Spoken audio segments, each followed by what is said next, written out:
ធ្វើដំណើរទៅមាត់ទន្លេនេះនៅមាត់ទន្លេដូចជាការដាក់តាំងបង្ហាញនៅហូបខ្មែរទៅបណ្ដាលផលិតផលក្នុងស្រុកមានដូចជាបន្លែខ្ញុំគ្រឿងផលិតផលក្នុងស្រុករបស់យើងមួយវិញទៀតអេដមីនក៏សូមสนับสนุนឲ្យពុកម៉ែបងប្អូនទាំងអស់គ្នាទៅជួយ Subscribe នៅ Channel ថ្មីអេដមីនមួយទៀតដែលមានឈ្មោះថា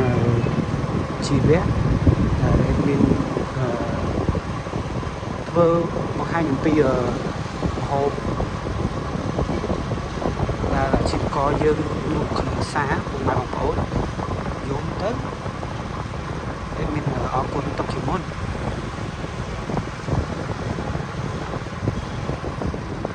តាមផ្លូវលំអ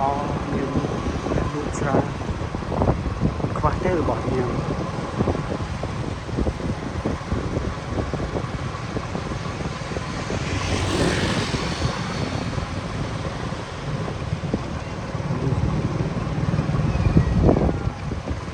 ជាខាងនេះมันលក់អាហារ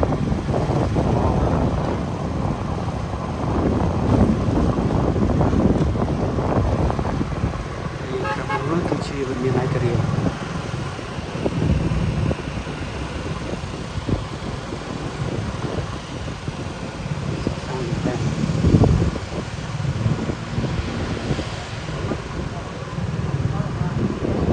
គឺមានតែភាពទៅយកពុកមក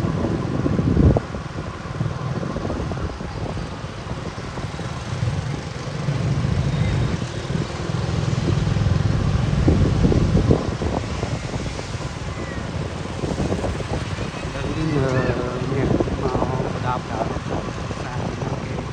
គឺលុបទៅក្នុងស្រុក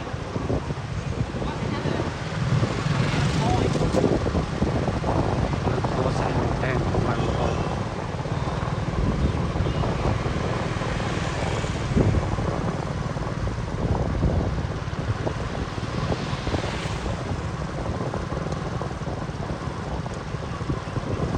អូមានជាតែសាសទៀតណា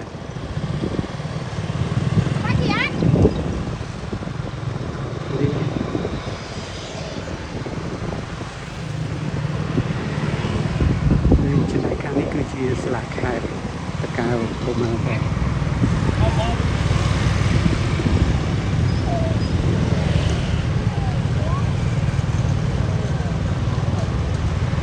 បើពុកម៉ែបងប្អូនចង់ទស្សនាការថតអំពីផលិតផលពុកម៉ែបងប្អូនអាចទៅចូលមើល Channel ដែលមានបានឈ្មោះជីវៈដែលមានថតពីទស្សនវិជ្ជានៃការលក់ដូរតាមបាននេះគេមកច្រើនមានឡានច្រើន